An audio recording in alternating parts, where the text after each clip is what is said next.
સાહેબ, દરેક દીકરી જ્યારે સાસરે જાય છે ને, જ્યારે દરેક દીકરી સાસરે જાય છે ને, ખાલી કરિયાવર જ નથી લઈ જતી સાહેબ.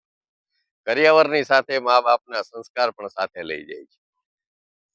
મા બાપના સંસ્કાર પણ સાથે લઈ જાય છે. જ્યારે એ દીકરી સાસરેથી પિયર આવે છે ને સાહેબ, ત્યારે એને ઘીરે કોઈ વસ્તુની કમી નથી હોતી. એ પિયર એટલા માટે આવે છે કે એ જ્યાં જન્મે છે ને, ત્યાં પાછી એક દીકરીની જેમ રહેવા માટે આવે છે.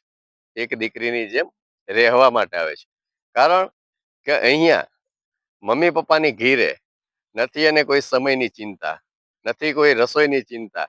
પહેલા જેવા કપડાં પહેરી શકે, આનંદથી રહી શકે, ન મહેણા કે ન ટોણા. કોઈ પણ જાતની સમય મર્યાદા વિના પાછી પોતાની યાદગીરી સાથે જ્યારે દીકરી જન્મી હોય અને નાનપણમાં જેવી રીતે મોટી થઈ હોય, એવી જ રીતના પાછું પોતાનું જીવન અને બાળપણ યાદ કરવા માટે એક દીકરી છે ને માવતરની ઘીરે આવે છે સાહેબ.